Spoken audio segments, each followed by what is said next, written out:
everybody. This is criminal profiler Pat Brown, and it is now absolute that Kathleen Folbigg has been exonerated of her crimes. They've been quashed by the New South Wales Court of Criminal Appeals. She had already been pardoned by the governor, and now she has had the 4 convictions for killing her babies completely quashed, whatever you want to call it. And so she is now considered not guilty of those crimes.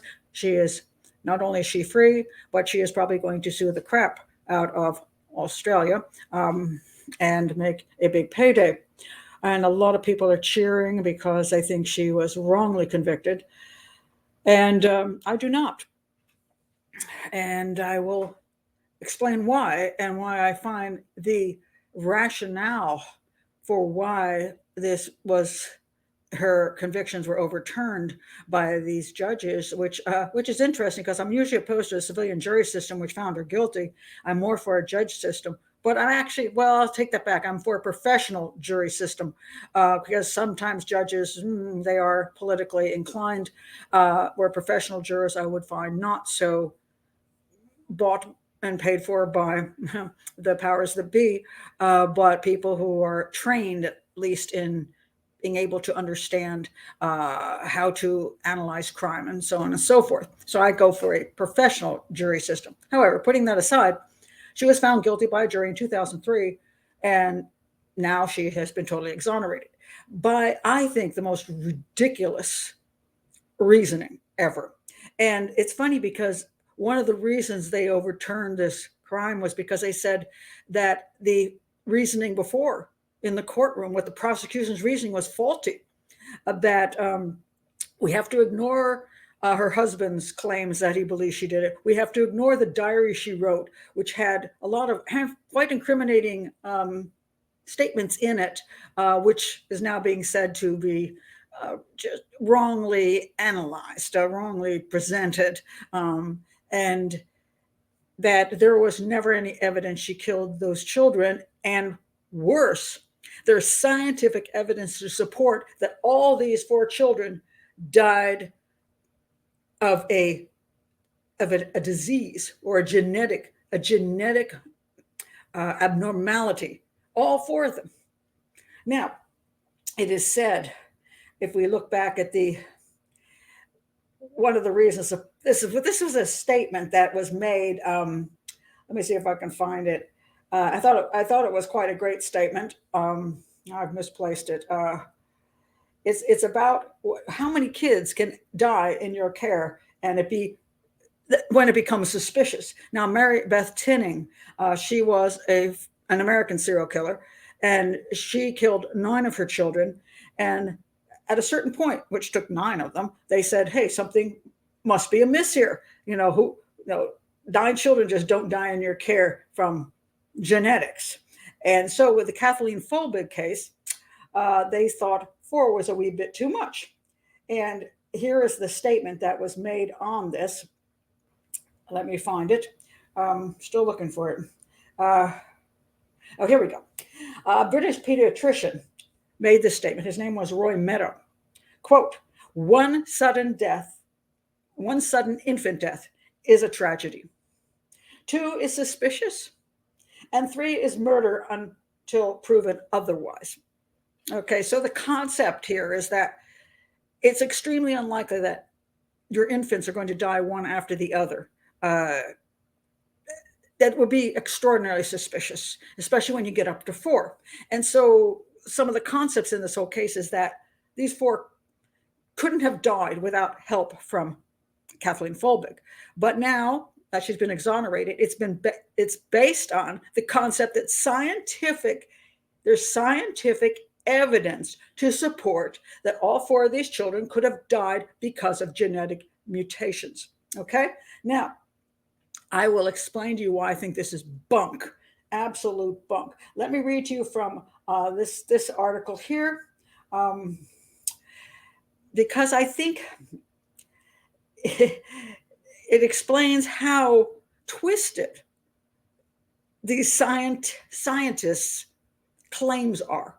I mean, and how this is being used within the justice system, I think, to misrepresent what actually happened. Now, Folbigg long maintained her innocence, but it wasn't until 2011 when law professor Emma Cunliffe, I'm not sure how to pronounce her name, wrote a book titled Murder, Medicine, and Motherhood that the wider public began to raise questions about her conviction. In 2018, new evidence was found that Folbigg's 2 daughters carried a rare genetic variant. Carried it. Now, you can carry it, and it doesn't mean you have that, but you carry it. But we'll ignore that for now. Carried a rare genetic variant that could, now here's the interesting word, could lead to their deaths, not did lead to their deaths. So you can't say the 2 daughters died of the genetic mutation. That would be, if you could prove it, then it would be evidence she didn't do it. But you can't simply say it could have led to their deaths, because that's not evidence. Lots of things could lead to something, but you need proof. That's what science is supposed to be doing in a court of law, proving something, not just vaguely speculating. So could have led to their deaths. In addition to expert testimony, whoever that was, that Laura could have died, one of the daughters, from myocarditis. Could have died. Again, could. Okay. In addition, a heart inflammation that is also known to result in sudden death. Well, they could have died of a million other things, but there's no proof that they did. So the word could is concerning to me. Then it goes on to the 2 boys. The 2 sons they found had a different genetic mutation linked to sudden onset epilepsy in mice. Now, oh Lord, the new evidence left many scientists convinced that Folbigg's children died from natural causes. Natural causes. Left scientists. There were 90 of them that supposedly signed a petition. They believed they died of natural causes. Why? There was zero proof they died of natural causes. They just could have died of natural causes. Do the scientists not know the difference? Does a justice system not know the difference? Now, let me explain to you how ludicrous this claim even is. Even if they could, all 4 children could have died from these 2 separate genetic mutations, which, my gosh, it's just amazing. She is the most unlucky woman ever. 2 kids died of one genetic mutation, and the other 2 kids died of another genetic mutation. Could have. But let's look at the statistics on this, okay? Let's look at it. All right. The girls had a mutation, supposedly. They carried a mutation that some study somewhere. And mind you, scientific studies, what are scientific studies? Which scientific study do you believe? Because we know how many there are and how many are given lots of funding to find stuff. And then the idea is that you have to have more studies to prove that the original study was even accurate. I don't even know what studies they're referring to that have been that well proven. But anyway, this study that they're referring to, there were, I believe it was 127 kids who had this mutation, and supposedly 27 of them died. So we're talking 1 out of 5 died of this mutation. At least they're claiming these 1 out of 5 died of the mutation. And I don't even know that we know that. But okay, they're saying 1 out of 5 died of this mutation. And they also died, their average age at death was 6 years old.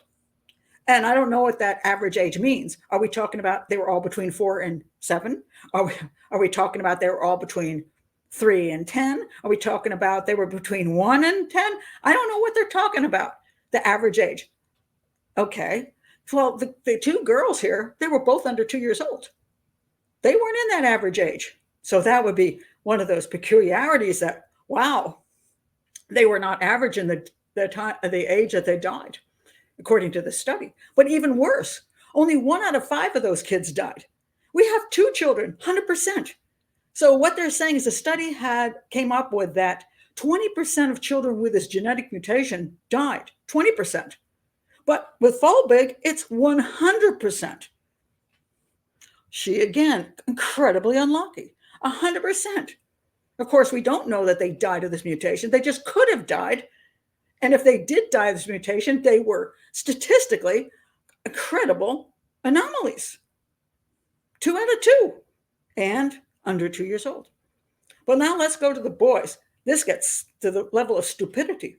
So there was a mice study, a mice study. I don't know which mice study, because how many mice studies have been done to prove that this genetic mutation would cause these boys' deaths? Well, apparently in this study, whatever it was, 1 out of 2 mice with this genetic mutation, however they got it or given it and whatever conditions the mice were in, 1 out of 2 died.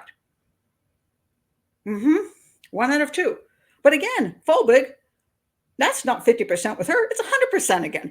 She has 2 boys who, again, beat those odds. 2 out of 2 died. Isn't that amazing? So she's beaten the odds. To all 4 children are completely off the charts as far as what are the chances. And let's take a look at that mouse study that their claim exists with this genetic mutation. Mice of this, that's the BSN mutation.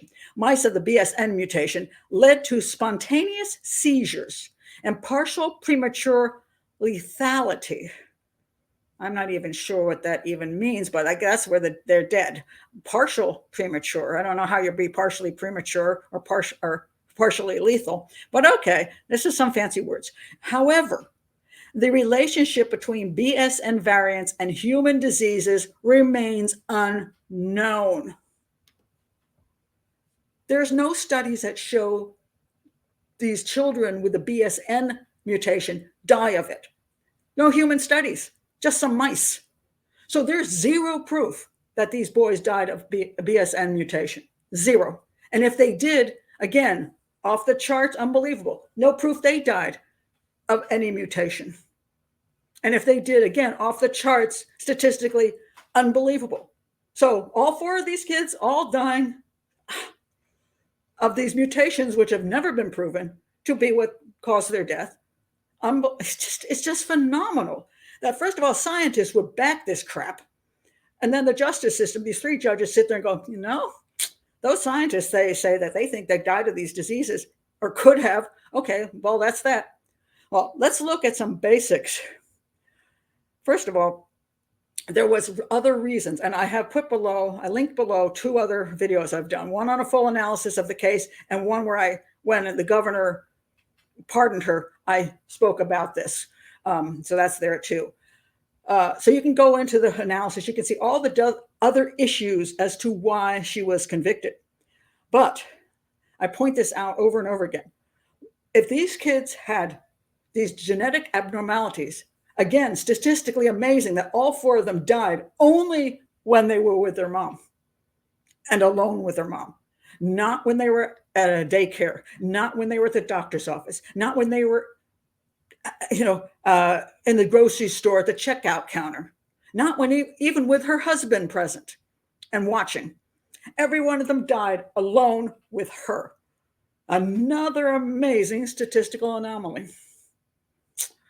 And then I say we got the other evidence that they presented in court, which supports that is totally unlikely they died of natural causes just happening when she was there. So she was convicted of being a serial killer, of being a person who exhibited Munchausen syndrome by proxy, which is Munchausen syndrome by proxy is not a disease. It's a behavior of psychopathy. So a psychopath who wants attention, power, and control might kill her own children or harm them to get that attention. And she was convicted of serial homicides and brought on by these behaviors, which would be gaining attention by killing one's own children. And now, of course, she's considered not guilty at all. She didn't do any of these things, and she's free for the rest of her life, and she will get her a big compensation. and she will get a Netflix series, and books will be written about her, or she'll write her own, and she will live out the rest of her life. Now, if she's truly innocent, well, so be it. But I am appalled that the system used these false scientific connections as a basis for exoneration. That's what really bothers me, because it's just garbage. It's garbage science, and it's ridiculous reasoning, false reasoning, and I'm appalled that it's being accepted as, finally scientific proof that she didn't do it. And that's what the scientists said, and that's what the judges said, in spite of the fact there is zero scientific proof at all. So those are my thoughts on this. If you're new to the channel, please do like, please do subscribe.